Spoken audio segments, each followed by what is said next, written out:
Bismillahirrahmanirrahim. Assalamualaikum warahmatullahi wabarakatuh. Waalaikumsalam warahmatullahi wabarakatuh. Untuk mengawali kegiatan kali ini, pertama-tama marilah kita panjatkan puji dan syukur kehadirat Allah Subhanahu wa taala yang dengan berkat, rahmat dan karunia-Nya kita semua bisa hadir di sini dalam acara sosialisasi pencegahan kenakalan remaja di kalangan siswa-siswi SMK Wahidin Kota Cirebon. Pada hari Rabu tanggal 16 Maret 2022 dimulai. Yang terhormat Kepala Sekolah SMK Wahidin Kota Cirebon yang dalam hal ini diwakili oleh Bapak Sofrudin SPD selaku Wakasek Kesiswaan SMK Wahidin Kota Cirebon. Selamat siang Pak. Yang kami hormati Ibu Vivi Alfia selaku pemateri pada kegiatan kali ini. Selamat siang Ibu. Selamat datang di kampus kami. Terima kasih. Yang kami hormati Bapak dan Ibu Guru serta staf TU SMK Wahidin Kota Cirebon dan kepada seluruh siswa-siswi SMK Wahidin yang berbahagia. Perkenankan saya, Reva, selaku moderator akan menyampaikan susunan acara. Yang pertama, pembukaan. Yang kedua, sambutan-sambutan. Yang ketiga, penyampaian materi. Yang keempat, sesi tanya-jawab. Dan yang terakhir, penutup. Untuk itu, marilah kita buka acara ini dengan bersama-sama membaca basmalah. Bismillahirrahmanirrahim. Acara yang kedua adalah sambutan yang dalam hal ini akan disampaikan oleh Bapak Sofrudin SPD selaku Wakasek Kesiswaan SMK Wahidin Kota Cirebon, sekaligus yang akan membuka acara pada kegiatan kali ini. Kepadanya kami persilahkan.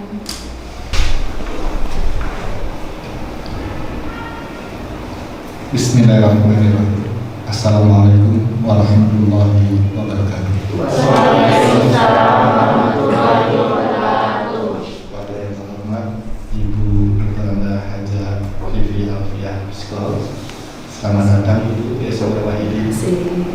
Alhamdulillah Ibu dalam kondisi sehat dan berkenan hadir di acara kita semua. Amin ya rabbal alamin. Yang saya hormati ada seluruh siswa SMK Wahidin dan rekan-rekan serta staf tata usaha yang Bapak yang saya hormati. Pertama-tama mari kita panjatkan puji syukur kehadirat Allah Subhanahu wa taala karena pada hari ini kita semua dalam kondisi sehat sehingga kita bisa mengikuti kegiatan terkait dengan sosialisasi menyikapi pergaulan remaja di zaman sekarang. Salawat besar salam mari kita curahkan kepada baginda Nabi besar kita Nabi Muhammad SAW beserta keluarganya, para sahabatnya, serta para pengikutnya sampai akhir zaman nanti. Amin ya rabbal alamin.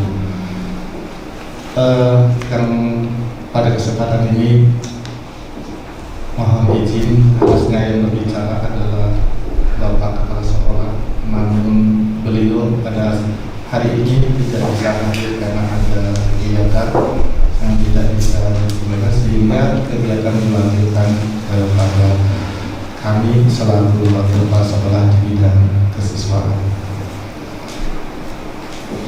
Kegiatan ini adalah salah satu kegiatan dari unit kesiswaan, tidak lain adalah untuk memberikan motivasi dan sekaligus mensosialisasikan kepada seluruh siswa SMK Wahidin tentang bagaimana kita menyikapi pergaulan remaja di zaman sekarang ini.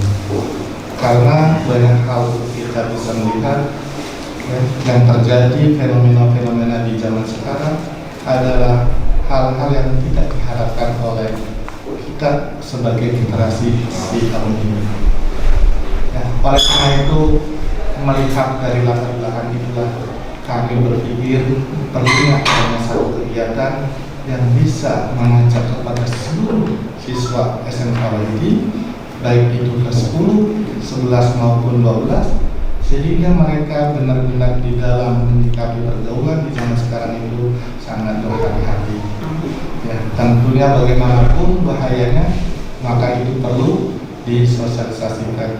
Nah, oleh karena itu kami mengundang Ibu Vivi, mudah-mudahan di kegiatan hari ini Ibu Vivi banyak menjelaskan tentang solusi-solusi atau bahaya-bahaya terkait dengan hal-hal yang salah di dalam pergaulan, sehingga nanti semua siswa SMK Wahidin mampu mencegah diri, mampu mengantisipasi dari bahayanya pergaulan yang salah.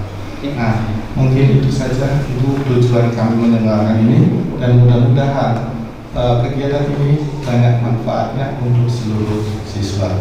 Nah, untuk anak-anak, tolong untuk kegiatan ini kalian simak dengan baik dan jangan lupa dicatat apa yang telah Ibu sampaikan, dan kemudian tidak lepas dari implementasinya. Tidak hanya sebatas mendengarkan, tetapi masukan dan saran atau ilmu yang telah diberikan kepada kalian harus kalian terapkan di dalam kehidupan sehari-hari. Dengan hal itu, berharap nanti kalian akan bisa terselamatkan dari bahaya-bahaya pergaulan yang salah. Saya kira itu saja sambutan dari saya. Ibu, kurang lebihnya mohon maaf. Dan sekaligus untuk membuka kegiatan hari ini, mari bersama-sama dengan mengucapkan basmalah. Bismillahirrahmanirrahim.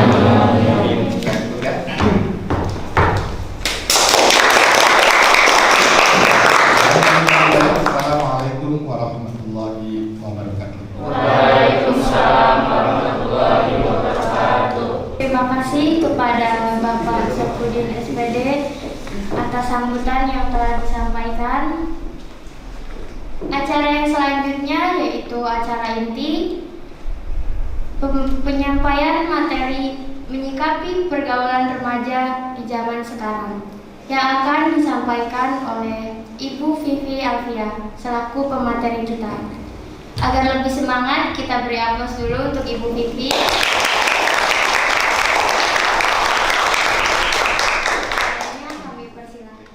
Assalamualaikum warahmatullahi wabarakatuh. Waalaikumsalam warahmatullahi wabarakatuh.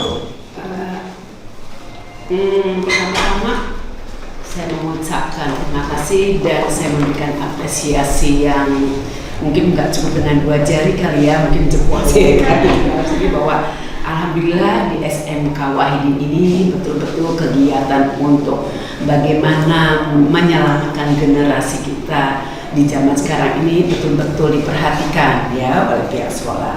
Pertama, saya mengucapkan salam hormat saya kepada Bapak Kepala Sekolah yang tadi diwakili oleh Bapak Safrudin SPD, yang terhormat juga Bapak-bapak, Ibu-ibu guru dan staf TU SMK Wahidin, anak-anak sekalian yang Ibu cintai.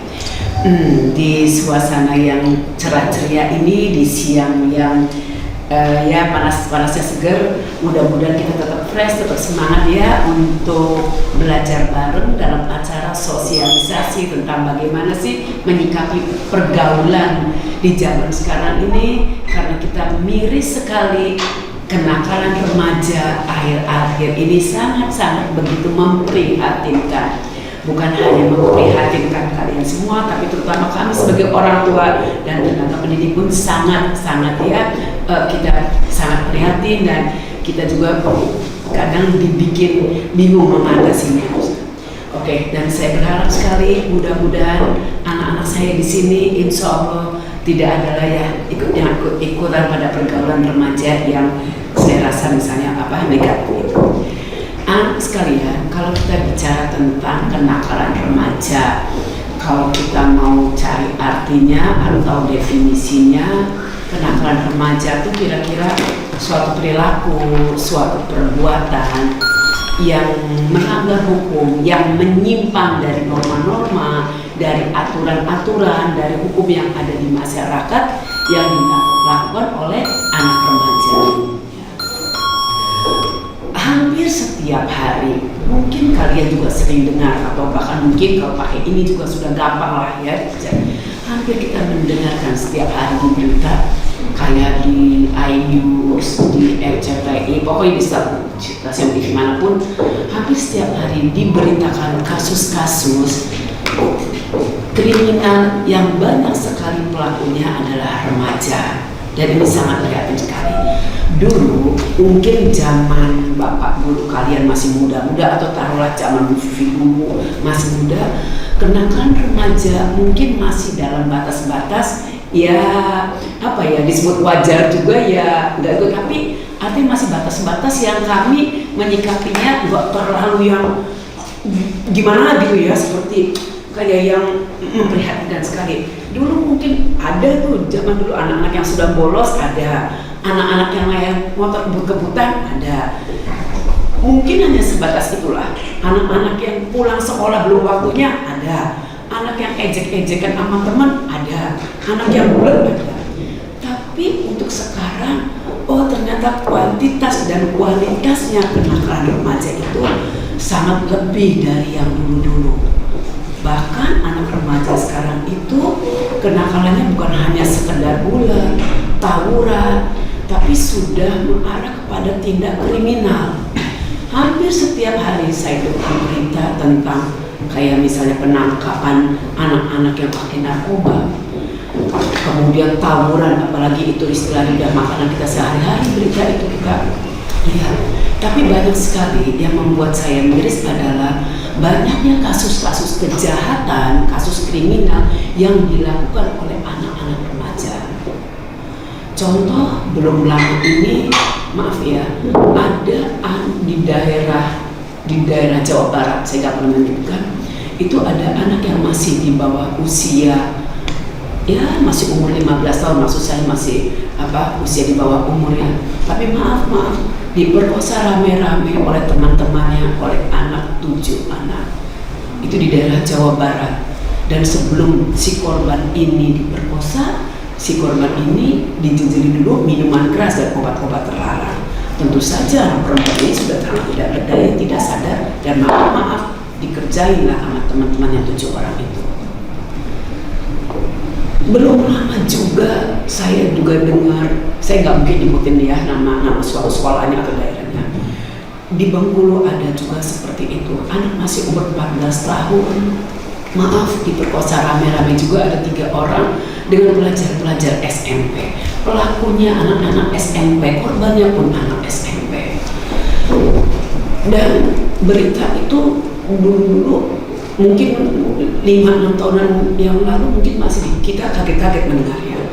Tapi sekarang ini kok kayaknya udah jadi biasa juga ya, karena banyak sekali kasus-kasus yang dilakukan oleh anak-anak remaja itu yang sudah bukan hanya kenakalan tapi sudah tindakan kriminal. Belum lagi kasus-kasus free sex, belum lagi kasus peredaran narkoba, dia yang jadi pengedarnya. Belum lagi kasus penyimpangan seksual. Mungkin kalian pernah dengar namanya LGBT, namanya free sex. Itu sudah kayaknya sudah bukan barang yang aneh lagi di kalangan kaum remaja. Saya kebetulan saya orang Cirebon asli. Saya pernah suatu hari ke kota Cirebon. Saya jalan-jalan di pasar di kota Cirebon. Saya lihat sendiri. Suatu hari anak-anak laki-laki dan perempuan boncengan naik motor turun di pasar itu dan di depan saya. Begitu anak perempuan lelaki itu turun boncengan motor, nggak lama security dari pasar itu keluar. Ya, security kemudian ditemani dengan pakaian orang-orang mungkin parkir lah itu juga. Ternyata mereka semua ya bincang-bincang sebelah dan salam tempel hanya seperti itu. Dan saya sangat lihat jelas banget mereka saling menitipkan bungkusan serba hari. Saya prihatin sekali ya, jadi di kota Cirebon di pasar saya nggak menitipkan saya. Terus saya tanya sama pedagang-pedagang, ya ada di dekat saya, jadi ada pedagang saya tanya, dan mereka bilang pedagang, itu udah biasa Bu Vivi. Udah biasa sekali, dan maksudnya udah biasa, dan anak-anak SMP SMA sering seperti itu salam tempel kepada itu tadi ya. Iya, rasanya prihatin sekali ya. Oke. Anak-anak, saya selaku pengamat pendidikan, selaku psikolog, Saya pun tidak menyalahkan bahwa kenakalan remaja bukan berarti penyebabnya atau pelaku utamanya adalah remaja itu sendiri. Kadang ada juga ya remaja yang menjadi korbannya. Banyak sekali aspek-aspek hal-hal yang membuat kenapa sih seorang remaja itu terjun pada kenakalan seperti itu. Kenakalan dan bahkan kita lihat tindakan kriminal. Kalau kita lihat penyebab dari munculnya kenakalan remaja itu ada dua faktor, yaitu faktor eksternal dan internal. Oke, saya baca sedikit ya.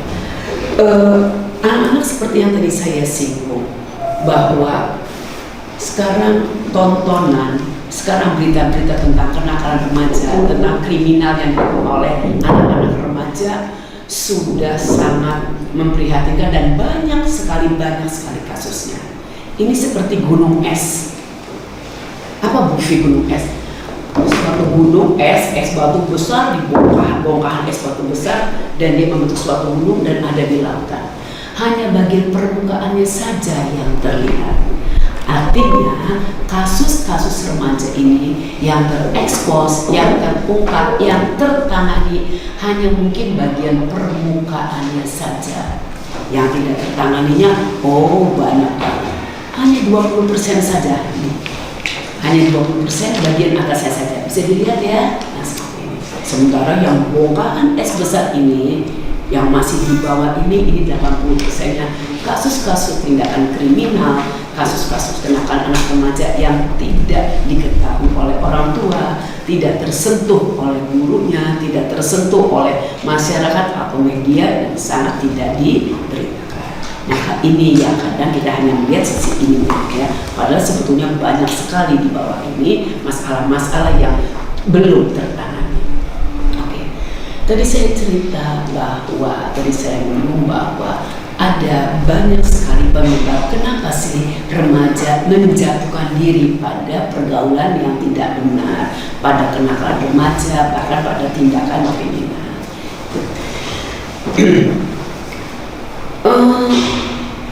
Terbagi dua penyebabnya kenapa remaja bisa terlibat dalam tindakan kenakalan remaja. Yaitu pertama faktor internal. Internal itu berarti faktor dari dalam diri remaja itu sendiri, remajanya sendiri ya, yang istilahnya punya masalah. Apa Bu Vivi? Apa saja Bu Vivi faktor internal itu? Oke, ya. Untuk faktor internal, salah satunya yaitu adanya krisis identitas diri. Yuk, pada kesempatan ini kita sambil ngobrol-ngobrol ya, sambil nanti bisa diskusi. Anak-anak, banyak sekali dari kalian pada saat masa menginjak remaja, kalian kadang suka bingung dengan jati dirinya, ya kan? Kadang kalau misalnya ada masalah sedikit, terus kita overthinking, terlalu berlebihan bikinnya. Kemudian kita bingung, iya ya kata teman saya ini, saya itu anak bandel, saya ini nggak berguna. Terus kalian panjang-panjang nih, overthinking, berlebihan memaknakannya, terus dikaitkan satu sama lain. Terus kalian kehilangan arah. Iya ya, rasanya saya seperti nggak ada gunanya. Kalau begitu apa yang harus saya lakukan? Terus kalau saya begini aja nanti ke depannya saya gimana ya? Kok kayaknya nggak ada orang yang peduli sama saya. Terus kira-kira siapa yang harus dijadikan pegangan untuk saya? Terus saya ini kira-kira abis sekolah ini saya harus kemana ya? Sebetulnya passion saya itu di mana sih? Nah, itu ada masa-masa kalian remaja mengalami krisis identitas, sehingga kalau kalian tidak cakap, tidak pintar-pintar mengatasinya, kurangnya sentuhan dari orang tua, pengarahan dari orang tua, dari sekolah, maka tidak mustahil anak ini jatuh menunjukkan diri pada pergaulan yang tidak benar.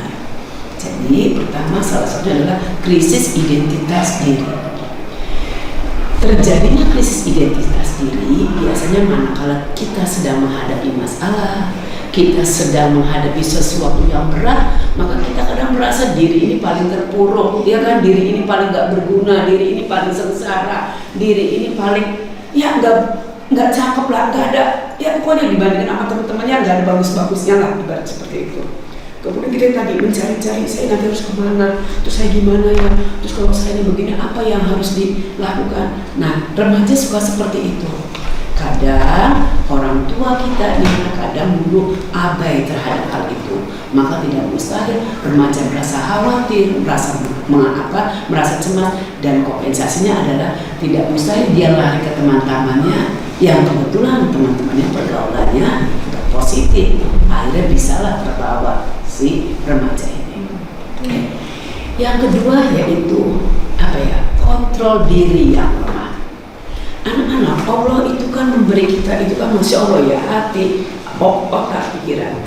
Kalau kita, kadang kita juga semua tahu, misalnya begini, saya punya teman Vivi, teman saya ini hobinya bolos sekolah, dan kita tahu kalau yang namanya bolos sekolah itu tidak dibenarkan. Kita tahu yang namanya bolos sekolah itu ya negatif lah, dan ini nanti akan mengundang masalah-masalah baru. Kita sebetulnya tahu, tapi karena kontrol diri lemah, kok kenapa diajak sama teman-teman bolos itu kok kita ini mau gitu loh. Padahal kita sudah tahu sebetulnya hal itu tidak boleh dilakukan. Atau yang tadi saya bilang tadi, maaf, banyak sekali yang namanya remaja menegak miras itu banyak sekali. Yang tadi awal saya cerita, maaf remaja yang memperkosa korban rame-rame itu semuanya di bawah pengaruh alkohol. Begitu mereka ditangkapin polisi, mereka diwawancara dan mereka tahu bahwa alkohol itu tidak boleh, harus dikonsumsi oleh remaja, dan pasti dampak dari alkohol itu akan nanti banyak dampaknya. Mereka sadar tahu, tapi itu tadi salah satunya karena kontrol diri lemah, maka seperti itu. Mungkin kalian dengar di Lampung belum lama ini, di masa pandemi ini, ada kurang lebih 12 atau 11 anak SMP. Maaf, semuanya menikah dadakan, nikah masih muda, karena hampir semuanya MBA, married by accident. Mereka semua sudah hamil duluan sebelum terjadi pernikahan. Pergaulan yang bebas, free sex, pergaulan yang salah. SMP di Lampung. Maaf, mereka sudah tidak asing membeli kondom, mereka tidak asing mudah sekali di tes swab. Anak perempuan kan, kalau setiap bulan, maaf, ini bukan cerita porno, ini bukan jorok, tapi kita tahu lah bahwa ada itu harus buat mencegah kita. Anak perempuan, maaf, setiap bulan pasti dong harus kedatangan tamu ya, kalau yang kita sudah usia yang tamu. Tapi pada saat itu anak-anak di sana, mereka karena berhubungan sebelum waktunya dengan pacar-pacar mereka mudah juga membeli kondom, dan begitu 2 bulan belum datang bulan mereka heboh, dan dengan mudahnya mereka pakai tes swab dan ternyata positif semua hasilnya. Alhamdulillah, semua mudah-mudahan kita sangat cantik jawaban dari mereka. Sebetulnya mereka tahu bahwa perbuatan berhubungan suami istri sebelum menikah itu sangat-sangat tidak dibenarkan, dan pasti dampaknya juga nanti akan besar sekali dampaknya. Kalau sudah terjadi yang seperti ini, terus mau gimana lagi, nasi sudah jadi. Saya bilang tadi kontrol diri yang lemah. Satu apa tadi? Adanya krisis identitas. Yang kedua kontrol diri yang lemah. Kita tahu bahwa perbuatan itu jelek, nggak boleh, sama tidak boleh dalam agama, tidak boleh dalam tatanan masyarakat, tapi kok kenapa kita diterjang juga. Oke, yang ketiga apa Bu Vivi? Anak-anak hidup itu semua orang punya masalah. Sama Bu Vivi, Pak Guru di sini, teman-teman seusia kalian juga punya masalah. Kadang masalah itu kita pendam, kita tutup lagi, sehingga pada saat kita sudah tidak mampu mengatasi masalah itu kadang meledak juga. Kadang di tengah meledaknya itu kita mencari kompensasi, kadang kita mencari defense mekanisme pelampiasannya pada hal-hal yang negatif itu tadi. Karena saking banyaknya masalah, ruwet bagaimana mengatasinya, karena mungkin misalnya remaja ini tidak terbuka, ya sudahlah jalan pintas saja, gampang. Toh maaf, yang namanya alkohol gampang sekali kok dibeli, ya kan? Maaf, yang namanya obat-obat begitu juga gampang sekali. Jarum suntik ya gampang, dan tidak mustahil. Anak-anak yang itu tadi banyak sekali masalah yang selalu dia pendam dan akhirnya kompensasinya lari kepada pergaulan yang tak benar, kepada hal-hal yang sangat tidak diinginkan. Itu faktor internal. Ya. Oke, perlu digarisbawahi bahwa kenakalan remaja bukan berarti penyebabnya atau remajanya sendiri yang tak benar, tapi ada faktor eksternal di belakang itu. Apa Bu Vivi faktor eksternalnya? Contoh, kurangnya perhatian, kurangnya kasih sayang dari keluarga, terutama orang tua, bisa menjadi pemicu anak terjun pada hal-hal yang tidak benar. Kemudian apalagi, ya kurangnya sentuhan pelajaran agama terutama ini. Maka kita selalu wanti-wanti, ayo anak-anak, yuk pegang akidah kita dengan baik. Ya, orang tua terutama juga harus selalu sangat-sangat menanamkan ajaran agama dari sedini mungkin. Artinya bukan berarti orang tua itu cukup memperhatikan anak, menyayangi anak, anak diajak ngobrol, anak dipenuhi apa keinginannya, tapi bahwa orang tua pun juga sangat mesti menekankan nilai-nilai agama pada si remaja ini. Oke. Jadi faktor apa tadi? Kurangnya kasih sayang, perhatian dari orang dari orang tua, nilai-nilai agama yang kurang tertanam pada diri remaja itu sendiri. Kemudian apa lagi? Ya kan, pengaruh ini sangat besar sekali terhadap pembentukan kepribadian kita, terhadap sikap mental kita, terhadap gaya hidup, terhadap pergaulan kita sehari-hari. Faktor ini salah satunya yang sangat mempengaruhi kenapa remaja sekarang jadi banyak yang terjun pada hal-hal yang negatif. Dengan ini dunia sudah ada di genggaman. Sekarang kamu mau cari teman dari mana? Dari Amerika, dari Surabaya, dari Eropa, tinggal klik satu jari pun sudah saat sekarang juga bisa dapat. Maaf, saya kemarin, ya, Bu Vivi pernah diajak ke kafe. Bu Vivi juga pernah sekali-kali nongkrong di kafe. Bu Vivi pernah ke apa? Dugem apa? Bu Vivi sudah tua-tua kok dugem. Ya masa ya Bu Vivi ikutan ajuk aja ya. Bahwa saya melihat ada apa sih sebetulnya di dunia begitu. Apa aja sih yang dilakukan oleh mereka? Kan Bu Vivi-nya kan mesti lihat, karena Bu Vivi kan berhubungan dengan pasien-pasien ya. Jadi makanya tahu, oh ternyata kalau di dugem itu ada seperti itu loh, ya kan? Maka Bu Vivi juga kadang melihat ada apa aja sih di sini. Maaf sekali. Wow, pokoknya wow-wowan lah. Nggak usah kita sengaja ngebuka hal-hal yang misalnya apa ya, gambar-gambar yang terlarang. Kita nih ceritanya kayak saya lagi ngebuka nih, browsing nih tentang materi ini, ujuk-ujuk ya tiba-tiba suka ada kan gambar yang begituan, iya kan? Iya, iklan yang begituan. Saya kan nggak nyari, tiba-tiba muncul. Apalagi kalau kalian nyari, deret wah di bawahnya muncul semua, iya kan? Sementara usia sekalian lagi pengen apa? Explore, lagi mencari jati diri, lagi rasa penasarannya tuh pengen di apa ya, diobati, dipuaskan. Bu Vivi kata orang-orang ini tuh begitu, saya penasaran nyari sendiri. Iya kalau nyarinya hal-hal yang benar. Iya kalau ininya banyak dibatasi ya, artinya orang tua memberikan ininya juga dibatasi gitu, apa sih kuotanya besar. Tapi kalau yang ulos saja, orang tua yang sibuk saja, ini minta pulsa habis berapa ratus di paket datanya. Bukankah ini juga salah satunya ya yang membuat kenapa anak remaja mudah sekali dan kenapa anak remaja jatuh pada itu tadi ya, pergaulan yang sangat tidak bagus. Ya. Oke. Jadi pengaruh media. Kemudian apa lagi? Kurangnya wadah, kurangnya tempat untuk apa ya, mengekspresikan kemampuan anak remaja, kurangnya dukungan untuk mengekspresikan hobi saya, mengekspresikan passion saya. Ada anak yang dia suka sekali dengan bola, dia suka anak laki-laki. Saya punya ada boy di SMA, di SMA Kota Cirebon. Ada anak angkat saya, kebetulan di daerah Indramayu, sekolahnya di Kota Cirebon. tinggal dengan saya. Mereka hobi sekali main bola, tapi orang tuanya sangat menentang.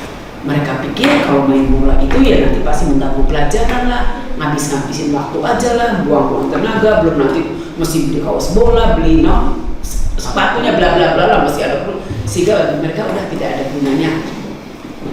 Kemudian anak ini kan kecewa sekali, begitu keinginannya ini dia salurkan, tapi orang tua sangat menentang dan tanpa babi bu lagi. Orang tua istilahnya langsung dengan otoritasnya menentang saja seperti itu. Maka tidak mustahil kompensasi daripada anak ini akhirnya karena dia frustasi, apa yang dia inginkan tidak tercapai, maka lari kepada hal-hal yang tidak dibenarkan. Kemudian anak-anak dulu lagi zaman saya kecil, mungkin zaman orang tua kalian juga ya. Orang tua kalian mungkin main itu di lingkungan rumah itu banyak jenis permainannya ibaratnya. Terus kita juga suka dengan teman-teman pada datang teman-teman, kita juga suka main ke rumah teman-teman, pada ngerujakan bareng, pada belajar bareng, tapi sampai kadang terakhir yang ngerujak. Apalagi kalau misalnya kita waktu zaman masih SMP, mungkin kita masih main karet, main apa ya, engklek, seperti itu. Ada yang main karet segala macam. Bukankah itu kan salah satu ekspresi untuk menyalurkan energi fisik? Ada main boy-boyan, ada main apa lagi tuh? Ya, zaman itulah ya. Sekarang mainan itu kan sudah tidak ada, bahkan lahannya juga tidak ada.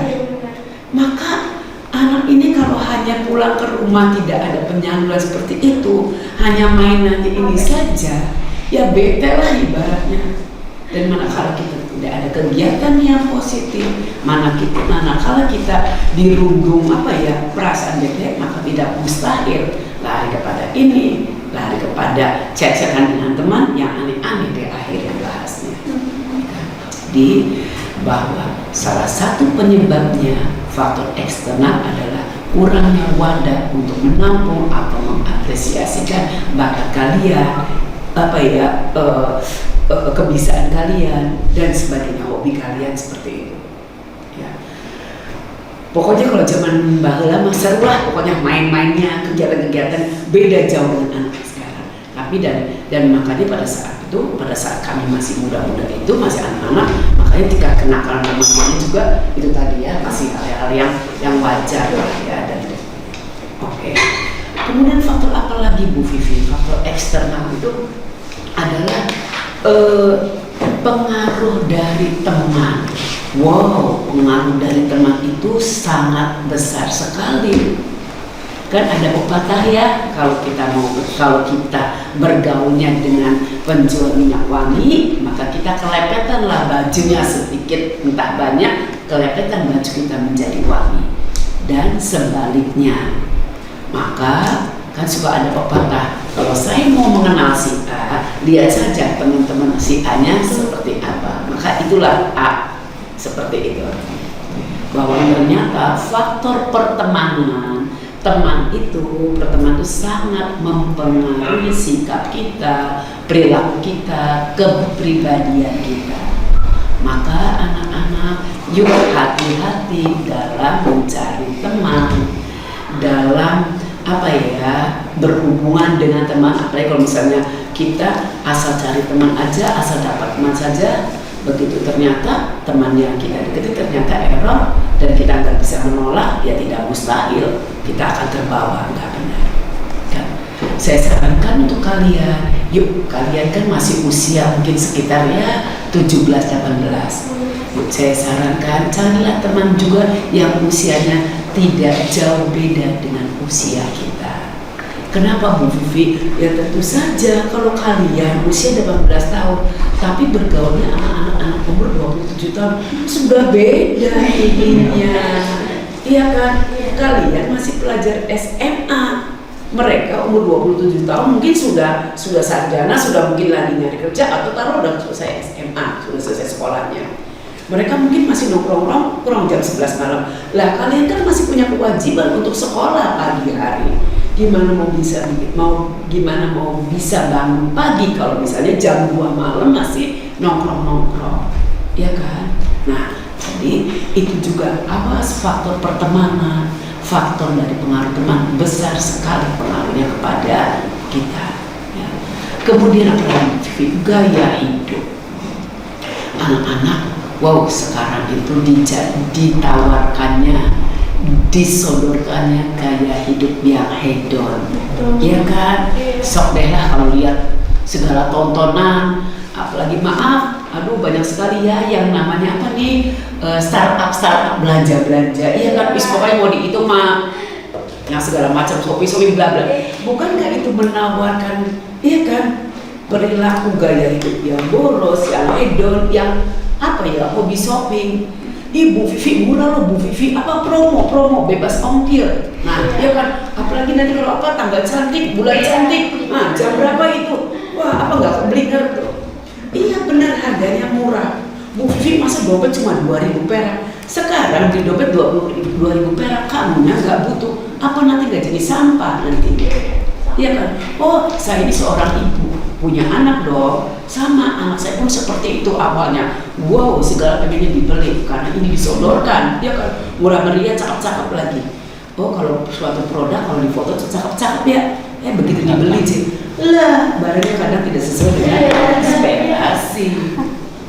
Bukankah gaya hidup juga akan mempengaruhi kepribadian kita, akan mempengaruhi kehidupan kalian? Maaf, sekarang model kita ini disuguhi barang-barang yang murah-murah, tapi realitanya kita nggak punya duit, orang tua kita juga pas-pasan. Apa nggak beli nggak ini nyapu yang nanti?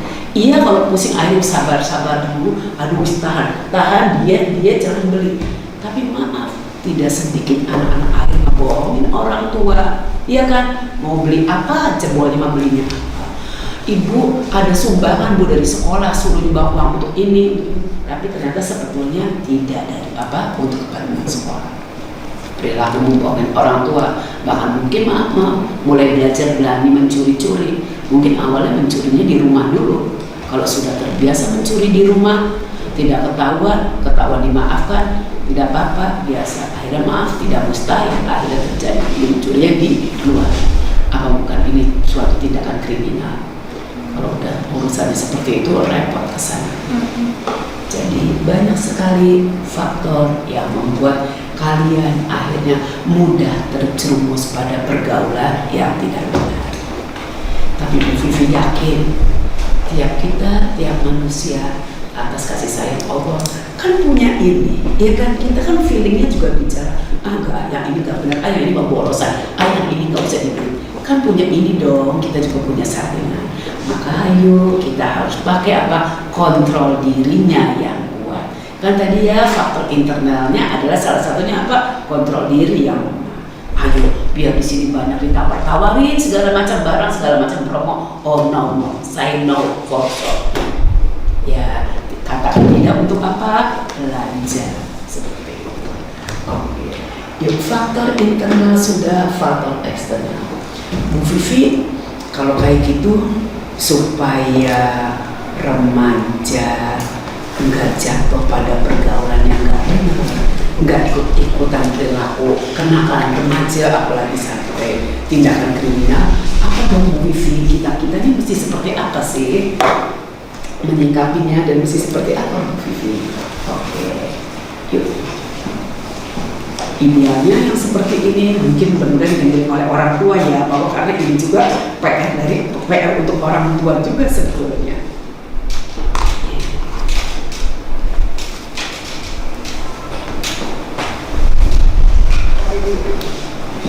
Ya. Yuk, beberapa tips untuk mengatasi dan mencegah kenakalan remaja. Oke, ini idealnya orang tua mudah-mudahan dengar bahwa sangat tidak dipungkiri semua anak sangat butuh perhatian, sangat butuh kasih sayang, sangat butuh didengar oleh orang tuanya. Maka mudah-mudahan orang tua kita semua akan care, akan aware, akan peduli kepada kalian semua. Ya, anak-anak yang perlu ditanamkan seperti ini, bahwa orang tua kita bukan malaikat, orang tua kita bukan makhluk yang sempurna. Bahkan mungkin orang tua kita juga punya tugas mencari nafkah kedua-duanya masing-masing. Maksud saya ibu bapak kita. Jadi mungkin orang tua kita pun sedikit waktunya untuk mendengarkan keluh kesah kalian, sedikit waktunya mungkin untuk mendekat kalian, menunjukkan kasih sayang. Tapi Bu Fi yakin jauh di lubuk hatinya mereka sangat menyayangi kalian. Yuk pakai ini karyanya. Kalian mesti berpikirnya yang positif. Oh, jangan mentang-mentang ibu bapak saya sibuk aja kerja, ya udahlah, saya juga bodo amat deh, saya juga mau pulang, sekolah juga nggak usah yang terlalu semangat aja, nggak usah terus semangat. Atau ya udahlah, saya juga biar nyoba ngerokok lah kayak teman-teman saya. Oh iya, itu teman saya kok ini pada enak ya, sama ibu bapaknya dibolehin ya nongkrong sampai jam 2 malam. Udah nanti mulai malam saya juga ikutan sama si A sama si B. Ayo pintar. Bukan berarti kalau kita tahu orang tua kita sibuk karena mencari nafkah, bukan berarti mereka tidak sayang pada kalian, dan bukan berarti kalian jadi akhirnya mencari pelampiasannya pada hal-hal yang tidak benar. Ya, karena memang sebetulnya poin pertama yang ini adalah tugas daripada orang tua. Oke, yang berikutnya apa? Ada pola asuh yang diberikan oleh orang tua itu, ada yang otoriter, ada yang demokrasi, ada yang submisif. Otoriter itu orang tua cenderung memaksakan kehendak, cenderung memaksa anaknya harus begini, harus begitu, tanpa anak diberikan kesempatan untuk memilih, tanpa anak diberi kesempatan untuk bertanya, tanpa anak bisa ngomong, Pak saya nggak mau karena saya begini, saya pengennya kesini loh. Nah, ada orang tua yang cenderung otoriter atau ambisi, sangat memaksakan anaknya harus seperti ini, kamu harus ikutin bapak begini, kan bapak kan udah ngomong dari tadi, kamu nggak boleh gini, kenapa kamu begini? Seperti itulah. Maka tidak mustahil anak-anak yang diasuh dengan pola asuh, ya, dengan pola asuh yang otoriter, memungkinkan sekali anak jatuh pada pergaulan yang gak benar. Dan ada juga pola asuh yang disebut submisif. Apa-apa oleh orang tua dibebasin, terlalu longgar orang tua. So, apa-apa yang penting, kan ada begini, ibu bapaknya bekerja, udah sampai sore, udah pegal nih, udah capek ya. Terus ngeliat anak-anaknya belum pada mandi, anak-anaknya bahkan maghrib juga belum pada pulang. Karena orang tua sudah capek, udah masa bodotin lah, saya juga capek mau istirahat. Nah, karena kita merasa orang tua kita abai, nggak ngawasin, ya udah, kita pun juga udah aja lah. Wis mandi sih urusan nanti, bahkan mungkin nanti lah mandi nanti kalau mau tidur jam 9 malam baru tidur. Misalnya seperti itu, hal-hal yang kecil dulu awal. Ada yang seperti itu. Ada juga pola asuh yang terlalu memanjakan. Contohnya anak yang misalnya anak tunggal. Contoh misalnya ada anak yang bungsu. Nah, ada orang tua yang cenderung memanjakan seperti itu. Maka tidak mustahil akan tercetak anak-anak yang itu tadi, ya, masuk pada pergaulan yang salah. Oke. Maka pada idealnya orang tua pada saat anak menginginkan sesuatu, pada saat anak punya masalah, maka hayu dong, orang tua tidak abai, orang tua dengan sayang mendekat, orang tua menyediakan waktunya, orang tua mau mendengar apa yang dikeluhkan anak. Itu seperti itu. Untuk kalian, yuk jangan malu, jangan takut, jangan sungkan untuk membuka komunikasi dengan orang tua. Percayalah, orang tua kalian bukan bukan polisi yang kalau misalnya kalian salah terus langsung dipukulin, terus kalian diinterogasi, terus misalnya langsung dipenjara. Enggak begitu. Saya rasa orang tua kalian juga akan insya Allah arif, bijaksana, memberikan solusi, mendengarkan keluhan kalian. Hayu, kadang kitanya aja sebagai anak remaja suka nggak berani cerita ke orang tua, suka belum apa-apa udah negatif thinking kadang. Walah, kalau cerita sama mama pasti nanti mama yang ada gini-gini dulu nih, pasti nggak boleh deh. Saya baru aja pengen ngomong, mah tadi saya dapat salam dari Sita, kata B, wah belum apa nanti pasti nanti Bu Fin ya, orang tua saya lebay banget, nanti belum apa saya ditanya, emang si alumnanya di mana, sekolahnya di mana, awas lihat kamu. Wah, seperti itu. Maka banyak juga anak-anak yang tidak terbuka kepada orang tuanya. Gimana orang tua mau tahu masalah kalian kalau kaliannya tidak terbuka? Oke, yang berikutnya. Oke. Yuk, yang tadi saya bilang bahwa idealnya kalian bergaul dengan anak-anak seusia kalian, ya paling nggak 1-2 tahun di atas kalian, ya, atau misalnya di bawah kalian. Oke, yang berikutnya adalah pengawasan yang penuh dan intensif terhadap media komunikasi seperti TV, radio. Mungkin sekarang udah nggak terlalu musik kali ya, tapi TV kan masih banyak tuh kita nonton, misalnya apalagi yang namanya ini nih, ya. Perlu orang tua juga mengawasi penggunaan itu. Anak sekarang kan semua pada punya apa ya, pinnya, terus passwordnya, ya. Ada yang pakai apa? Iya, seperti itulah. Ini loh, orang tua kalian tidak semuanya seperti kalian yang paham seperti ini. Banyak kok mereka juga yang gaptek, mereka juga yang ya istilahnya hanya ngertinya baru sekedar WA saja, IG aja mungkin belum. Saya sarankan kepada kalian, apa sih kalian mesti pakai password, pakai PIN, ngerti nggak harus begini. Menurut saya itu mungkin kalau diperlakukannya misalnya di sekolah ya, kalau kalian boleh bawa ini, kalau dibolehkan oleh sekolah boleh. Tapi kalau sudah sampai rumah, yuk nggak usah itu dipakai. Orang tua kalian, saya selalu menganjurkan kepada orang tua kalian, ibu bapak sekali-kali periksa HP-nya anak-anak kita.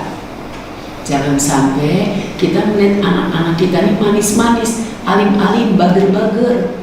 Suatu hari Bu Vivi, saya iseng lihat WA-nya anak saya. Ya Allah, begitu saya lihat anaknya WA-nya Bu Vivi. Kalau WA kan biasanya kan ada grup-grup ya seperti itu. Mereka punya grup. Ternyata omongannya Bu Vivi, ya Allah, sangat tidak pantas untuk diceritakan. Mereka ternyata mau pada punya acara, terus ya maaf, sambil bagi-bagi tugas, yang satu harus bawa, yang nggak tahu jenis pil apa, yang satu harus bawa suntikannya, yang satunya harus bawa ceweknya, yang satu wah, iya. Dan orang tua kayak seperti ini apa nggak dibikin jantungan kakek-kakek. Bu Vivi, saya kira anak saya alim, saya kira anak saya bager, tapi ternyata begitu saya baca WA-nya, dan itu sudah saya baru sekarang ini pas pada saat anak saya lupa untuk apa. Ini banyak keluhan begini, banyak sekali disampaikan kepada Bu Vivi. Maaf, dari anak-anak kota Cirebon, dari sekolah-sekolah yang terkenal.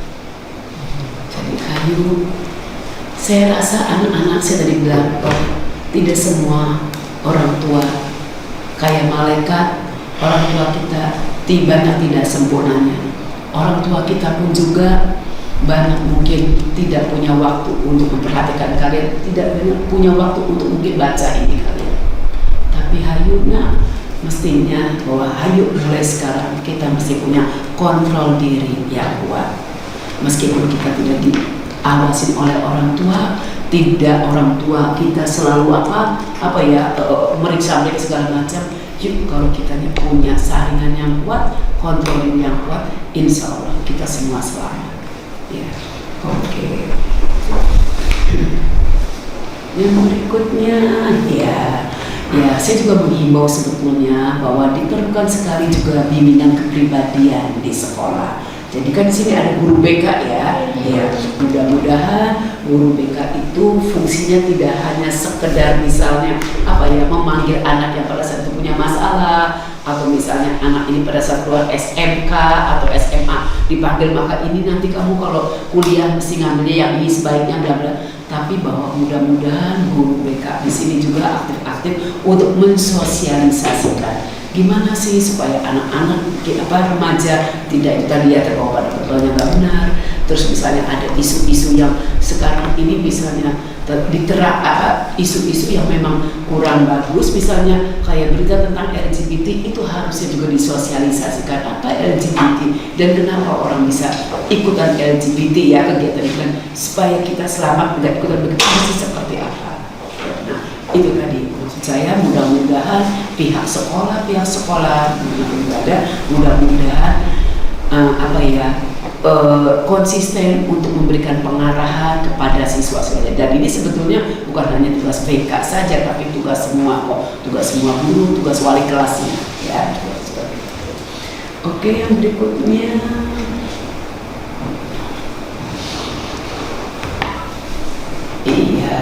yuk yang saya tadi dari awal bahwa pembelajaran agama, mudah-mudahan di kampung-kampung kalian, maksudnya di kampung, di tempat tinggal kita, mudah-mudahan tempat-tempat ibadah tetap aktif, tetap selalu mengajak anak-anak remaja, anak-anaknya bahkan ya yang masih kecil-kecil, dan para orang tuanya untuk pada memakmurkan tempat ibadahnya masing-masing. Kita sebagai muslim mudah-mudahan kita juga punya gira ke arah yang seperti itu. Dulu zaman masih ini belum ada, rasanya hampir di semua masjid itu semua ada kegiatan remaja masjid, dan pada aktif semua, bukan hanya mendatangkan guru untuk belajar ngaji, tapi hampir semua hari-hari besar keagamaan diperingati, dan itu remaja-remaja semua yang menggerakkannya. Kemudian gue biasa suka studi banding dengan masjid ini, kemudian ada lomba-lomba seperti itu. Tapi seiring dengan bertambahnya itu tadi ya, harus modernisasi ini, kehadiran ini, maka kegiatan-kegiatan yang seperti itu terkikis. Oke, kalau misalnya di masjid hal itu misalnya mulai terbatasi, tapi mudah-mudahan kalian yang sekarang sudah pada jadi remaja, yuk mulai membentengi diri kita dengan iman Islam yang kuat, sehingga insya Allah kalaupun di luaran banyak hal-hal yang memprihatinkan tentang kenakalan remaja, tentang tindakan kriminal yang dilakukan remaja, mudah-mudahan dengan benteng agama kalian yang kuat, mudah-mudahan kalian tidak ikut-ikutan seperti itu dan kalian terselamatkan. Jadi bahwa pengajaran agama sangat-sangat mendasar sekali, yang sangat diperlukan oleh kita semua.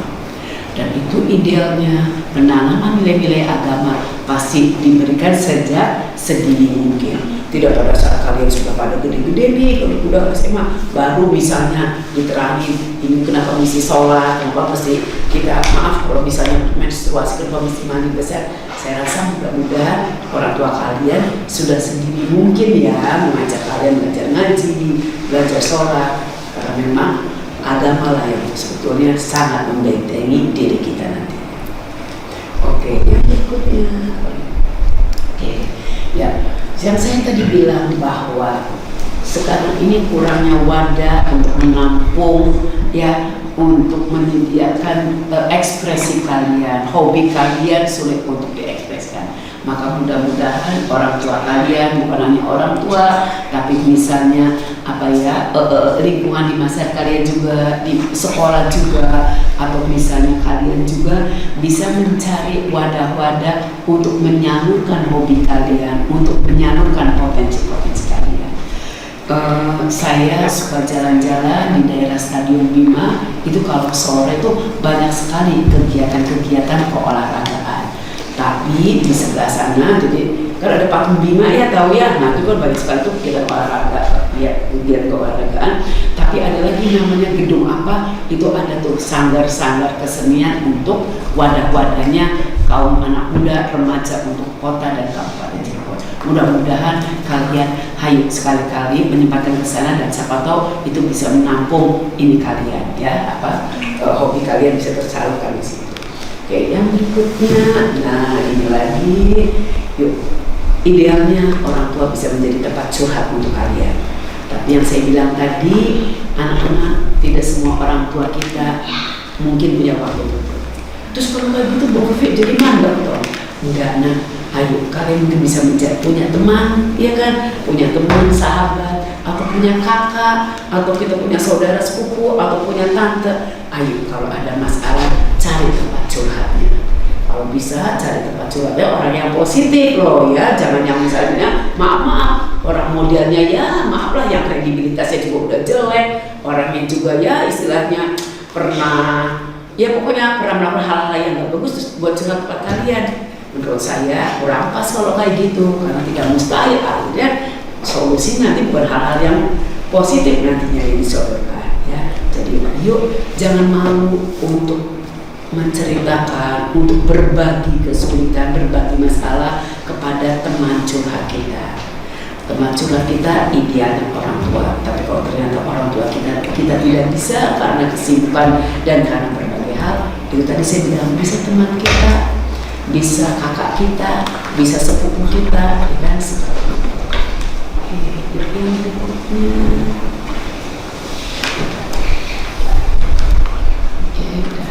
Oke. Ya, oke. Bu Vivi, yang ini, yang perlu dicamkan untuk kita dawamkan. Dawamkan itu apa ya? Tetapkan di dalam hati. Anak-anak mungkin di antara kalian pernah punya masa lalu yang enggak manis lah. Mungkin maaf di antara kita zaman SMP-nya saya hobi bolos terus Bu Vivi. Misalnya, itu juga saya sudah dikeluarkan dari sekolah misalnya seperti itu. Atau ya taruhlah maaf, waktu zaman saya SMP saya pernah nyuri Bu Vivi, pernah nyolong di tetangga. Misalnya maaf, dan saya jadi gebukin, saya di ya pokoknya bla-bla seperti itulah, diinterogasi itu nama orang sekampung. Anak-anak, bahwa tidak ada kata terlambat ya kan untuk memperbaiki diri, untuk tetap belajar. Apapun masa lalu kita, apapun cerita kita dulu, misalnya kita dulu pernah punya apa ya hal-hal yang jelek, maka menurut saya ayo sekarang waktunya untuk belajar, untuk berani membenahi diri. Katanya sih ya bahasa kerennya untuk hijrah katanya ya. Tapi ayo mulai sekarang bisa kok kita mulai membenahi diri. Semua orang mungkin pernah punya masa lalu yang mungkin masa lalunya nggak bagus misalnya, tapi ayo kita bisa kok ya. Saya punya klien saya anak SMA kelas 3 dari luar kota, cantik anaknya, cantik. Saya nggak boleh nyebutin siapa dan dari mana, maaf. Anak ini lagi zaman kecil karena memang anaknya cantik ya, namanya anak mungkin waktu itu masih TK, kadang maaf keluar dari kamar mandi belum pakai baju lengkap, sama pamannya dikerjain, ya, dan maksudnya nggak ketahuan siapa orang tua nyamputin. Itu zaman waktu itu anaknya TK, tapi sampai detik ini sampai SMA anaknya kelas 3, pengalaman pahit itu, pengalaman buruk itu sangat menghantu, sangat dalam melukanya, sangat terus-terusan terbayang, dan dia akhirnya membenci diri sendiri, dan akhirnya dia marah, tapi mau marah ke siapa? Semenjak dia sudah mulai mengerti bahwa maaf, kehormatan perempuan itu penting, dan bahwa perempuan itu nanti akan jadi seorang ibu, perempuan itu akan melahirkan, dia mulai membenci sekali lelaki, ya kecuali bapaknya ya, tapi dia lelaki benci banget. Dari SMP dia minum obat-obatan sampai sekarang, dan dia tidak bisa tidur kalau belum minum obat-obatan, dan itu diketahui oleh ibu bapaknya. Susah sekali, luka hatinya, luka batinnya susah sekali untuk diobati. Beberapa kali dia melakukan percobaan bunuh diri, suicide, ya karena masa lalunya yang dia anggap sangat-sangat membuat dia hancur. Saya bilang bahwa mungkin semua orang punya masa lalu yang enggak bagus. Artinya tidak semua orang berarti ya gitu. Tapi kalau misalnya ternyata kita punya masa lalu yang kurang bagus, saya rasa bisa kok kita mengobati diri kita sendiri, atau taruhlah kita lari ke dokter atau psikolog atau psikiater, cari obatnya. Tidak ada kata terlambat untuk memperbaiki diri dan untuk mengobati diri dan untuk belajar. Jadi bismillah, yang penting tekad kitanya mau enggak kita ini membenahi diri, mau enggak kita menyelamatkan diri dari pergaulan yang enggak benar, mau enggak kita punya kontrol diri yang kuat sehingga kita tidak ikut-ikutan pada hal-hal yang enggak bagus seperti itu. Oke. Ya, yang kedua, anak-anak, rasanya mungkin ini klise, tapi saya rasa semua orang tua pun pasti menyatakan ya, bahwa waktu itu sangat berharga. Ya, nggak mungkin loh. Sekarang kalian berusia 17 tahunan ya, nggak mungkin kan tiba-tiba kalian usia 12 tahun lagi, enaklah movie awal remaja lagi, kan nggak mungkin. Dulu kalian sekolah SMP masih mungkin mainnya sama teman masih kejar-kejaran, masih buncak bareng, masih ya mainnya masih kanak-kanak, kan nggak mungkin masa lalu itu terulang lagi, kembali lagi. Jadi ayo, sekarang ini, masa kita sekarang ini cerminan dari masa lalu kita. Kalau kita dulu lagi SMP-nya sekolahnya banyak bolos, banyak bohong orang tua, kalau orang Cirebon bilang sekarang beres, mau sendiri, maka tidak mustahil sekarang ini kalian akan mengalami kesulitannya. Karena mungkin banyak pelajaran-pelajaran zaman SMP yang tidak kamu ikutin, sehingga begitu SMA bingung ini seperti apa pelajaran itu. Dan masa sekarang ini yang kalian hadapi akan sangat nanti berimbas ke masa depan kalian. Jadi tiap masa apapun, tiap waktu apapun, ayo pergunakan dengan baik. Ya, jangan sampai maaf. Kan orang suka bilang, ayo gunakan 5M sebelum datang 5M. Ya kan, masa tua, masa sehatmu sebelum masa sakitmu, masa mudamu sebelum masa tuamu. Ya iya, kalau kursus tua mah bisa ngapa-ngapain ya. Masa ya mau kursus bahasa Inggris udah tua jadi misalnya, ya meskipun nggak apa, tapi kan kayaknya korelasinya tuh kurang ya. Tapi kan kalau masa sekalian misalnya, Bu Vivi lumayan loh, ini ada webinar gratis Bu Vivi tentang apalah digital marketing. Why not? Mumpung gratis, mumpung kamu bisa, kenapa tidak ikutan seperti itu? Apalagi kalau misalnya dengan gadget yang sederhana pun bisa ikut, misalnya tidak harus yang apalah misalnya. Kan banyaknya sekarang ya webinar yang gratis kan banyak. Ayo sayang, ikutin yang seperti itu.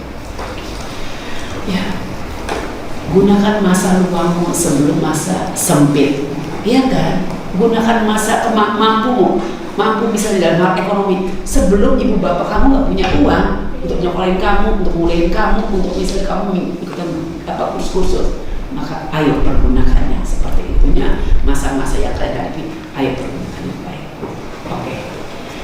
Dan yang terakhir, rasanya mustahil tidak ada ya kata keberhasilan tanpa diiringi dengan perjuangan.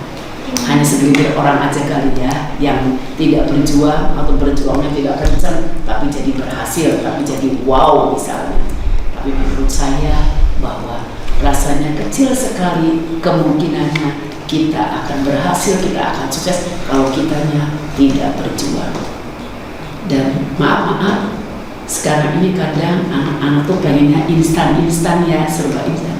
Pengennya apa-apa cepat bisa, tapi berjuangnya nggak mau, berjuangnya hanya sedikit. Terus siapa tuh crazy ya seperti itu kan. Banyak kan ya orang-orang yang akhirnya dekat ibu-ibu seperti itu bukan hanya sekarang aja loh sebetulnya. Orang-orang tua-tua kita juga seusia ibu juga banyak yang seperti itu kok, pada suka nanam investasi lah seperti itu karena pengen cepat instan aja. Ayo kalian mudah-mudahan enggak, jangan tergiur sama yang namanya ya apalah investasi bodong seperti itu atau cepat kaya dan lain sebagainya. Oke, dan yang terakhir pasti slogan ini kalian juga sangat akrab, manjada wajada. Apa sayang artinya? Barang siapa yang bersungguh-sungguh, dia akan mendapatkannya, dia akan berhasil, dia akan tercapai apa yang diinginkan. Saya pikir itu saja. Yuk bismillah, mudah-mudahan di season yang siang ini kita bertemu dan mudah-mudahan paparkan sedikitnya, mudah-mudahan bisa mewarnai kita kehidupan sehari-hari, menjadi pembelajaran buat kita ya. Dan mudah-mudahan akhirnya kalian punya insight, oh iya ya Bu Vivi, berarti seusia saya ini mesti cari kegiatan yang positif, yuk mesti mau berbagi, yuk mesti punya kontrol diri yang kuat, antara lain seperti itu. Saya pikir itu saja yang paparan dari saya. Enggak, kalau misalnya nanti ada sesi jawab, yuk kita bisa curhat-curhat. Terima kasih, saya kembalikan kepada moderator.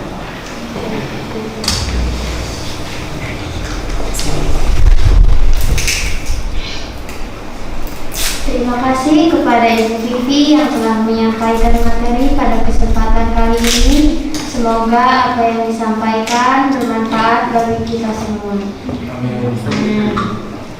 Acara yang selanjutnya yaitu tanya jawab. Kepada seluruh peserta sosialisasi, sekiranya ada yang kurang jelas atau kurang paham bisa dipertanyakan.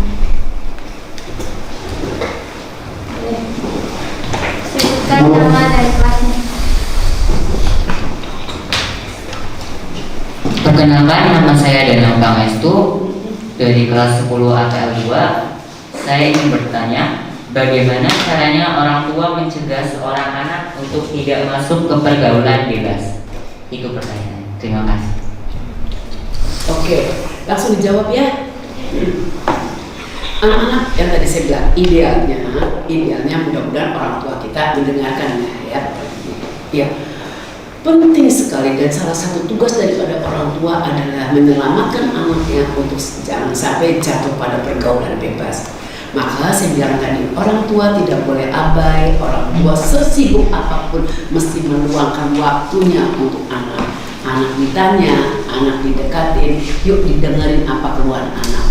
Dan orang tua juga tidak hanya sekedar gini loh, anak curhat kemudian orang tuanya memberikan solusi gini-gini. Anak curhat terus orang tuanya udah kamu harus begini. Tapi bahwa orang tua juga idealnya menceritakan fenomena hal-hal yang terjadi di dunia sehari-hari. Maaf, misalnya contoh, kita punya tetangga, misalnya tetangga kita ini putus sekolah, kemudian misalnya tadi ada itu pergaulan yang nggak benar, maka orang tua hendaknya memberikan gambaran kepada anak. Tuh, kalau anak putus sekolah, maka seperti ini akibatnya. Terus dia waktunya banyak terbuang untuk hal-hal yang apa kalau tidak sekolah. Maka kalau anaknya yang pintar, anak punya kontrol diri yang bagus, maka anak ini bisa memanfaatkan waktunya dengan baik. Tapi kalau yang enggak, anak ini tidak mustahil jatuh pada pergaulan. Nah, orang tua hendaknya menceritakan, memberikan gambaran kepada yang hal seperti itu kepada anak. Yang kedua, yuk saya bilang tadi, sekali-kali orang tua harus tahu apa yang ditonton untuk anaknya. Saya sering kok, meskipun klien pasien-pasien saya orang tua, saya sering ngomong, ibu, walaupun anak ibu sudah pada remaja-remaja, bahkan mungkin sudah mahasiswa, sekali-kali periksa kamarnya, lihat di lemarinya ada apa saja. Maka idealnya kayak lemari gak ada kuncinya, karena apa? Sesekali tugas orang tua harus meriksa. Jangan sampai maaf, orang tua abai, orang tua tidak tahu.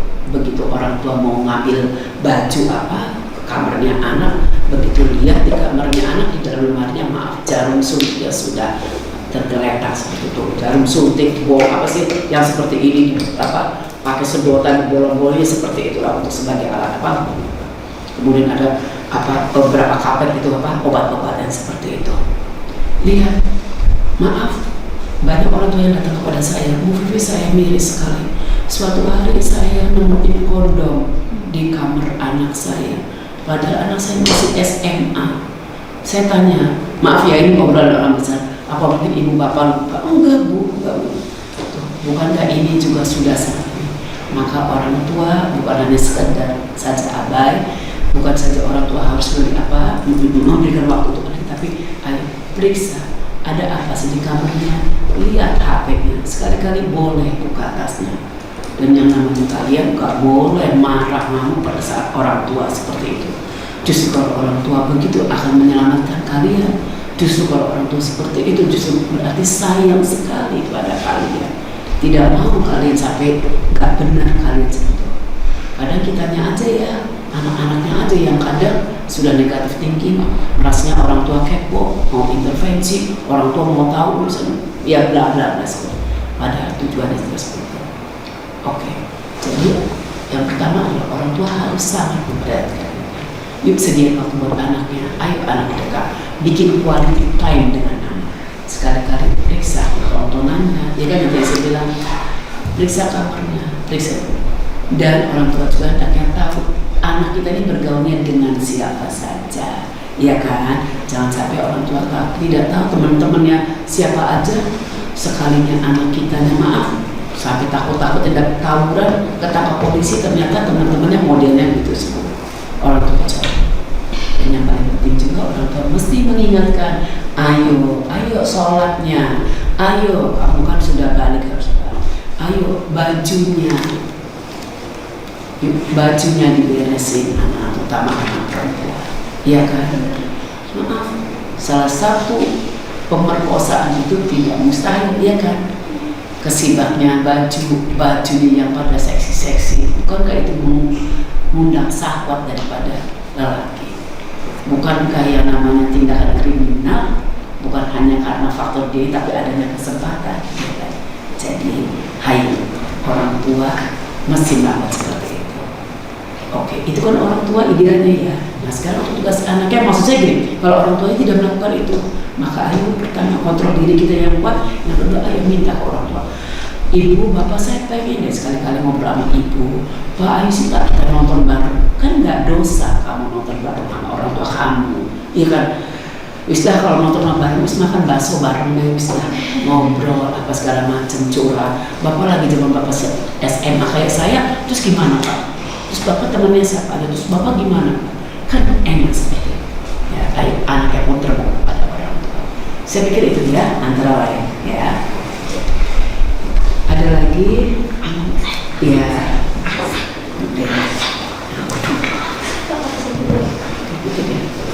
Assalamualaikum warahmatullahi wabarakatuh. Waalaikumsalam warahmatullahi wabarakatuh. Perkenalkan, nama saya Satrianto. Saya dari kelas PPLB 1. Ingin menanyakan kepada Ibu Vivi, Ibu, bagaimana caranya menanggulangi kenakalan remaja di lingkungan sekolah, khususnya SMK WID di Kota Cirebon? Terima kasih. Kalau menanggulangi itu berarti apa? Mengatasi. Iya. Berarti sudah terjadi, Iya. terus gimana diatasinya? Oke.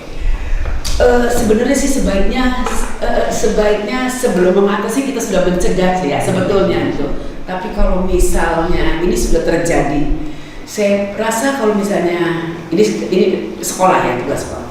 Kalau misalnya ternyata ada siswanya nih, ada muridnya yang ternyata ikut tindakan kriminal lah bisa seperti itu, maka ya sekolah pun harus tegas ya memberikan peringatan kepada siswa itu. Panggil orang tuanya.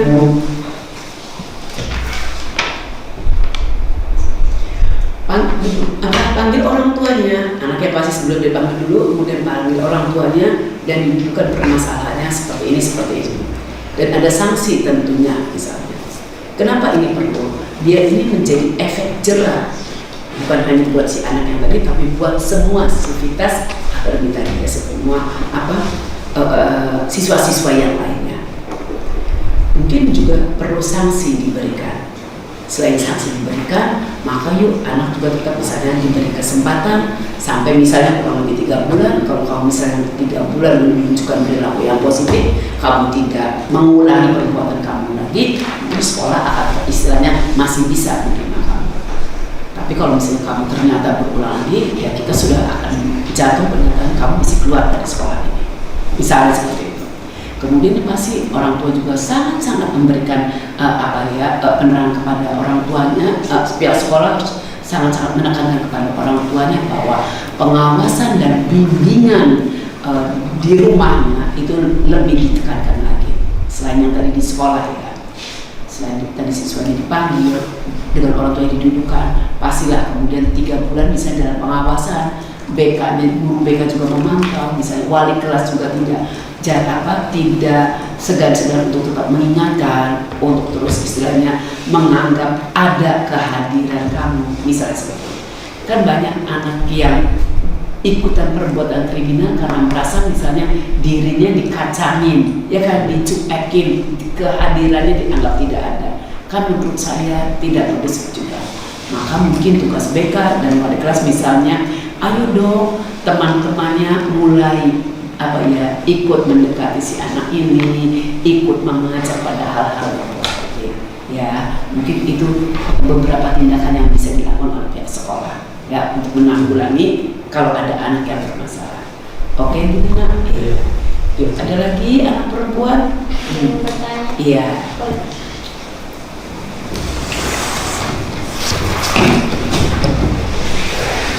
Perkenalkan, nama saya Cindy Harun dari kelas 10 AKL 2. Kata Bu Vivi tadi orang tua itu sebagai rumah tempat curhat ya.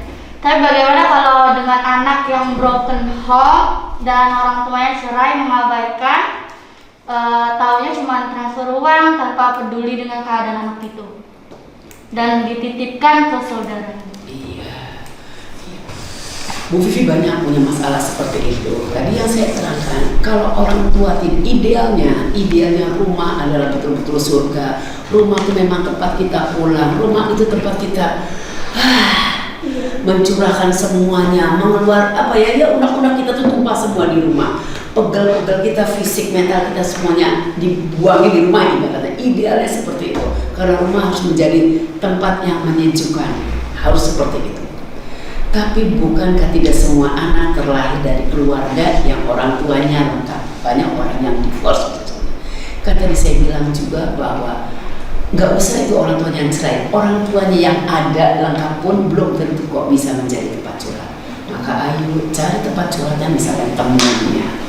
Bu Vivi sering banget tuh ke teman-temannya. Ada si A nih yang seperti itu tadi, yang saya tadi bilang. Yang ada anak, maaf ya, yang waktu masa kecilnya pernah dikerjain sama omnya, saya sangat menekan kepada teman-temannya ikut, ngerti nggak, memberikan perhatian ke anak perempuan itu, ikut memotivasi, ikut menyemangati bahwa sudah masa lalu masih lalu, tapi ayo dong bahwa sekarang kamu bisa kok menata diri dengan lebih baik lagi.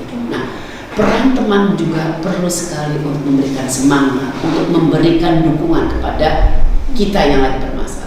Saya bilang tadi, bisa kakak kita, ya kan, saudara sepupu kita atau tante kita, teman kita, seperti itu bisa. Ya, jadi bismillah, mudah-mudahan kita semua punya orang-orang yang mencintai kita. Kalaupun ibu bapak kita tidak hadir untuk saya, orang tua saya tidak selalu ada pada saat saya butuh, tapi mudah-mudahan banyak orang-orang yang mencintai kita yang ada di sekitar kita. Saya pikir itu ya Non ya. Oke, yuk, ada lagi? Sudah? Oke. Sudah? Nggak ada lagi pertanyaan? Oke, boleh.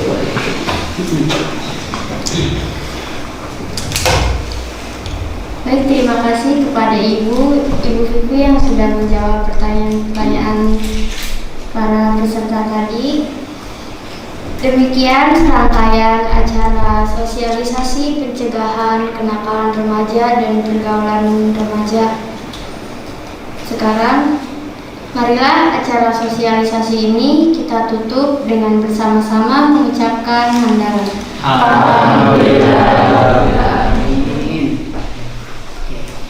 Sekian dari saya sebagai moderator. Saya ucapkan terima kasih yang sebanyak-banyaknya. Dan kurang lebihnya mohon maaf. Billahi taufiq wal hidayah. Wassalamualaikum warahmatullahi wabarakatuh.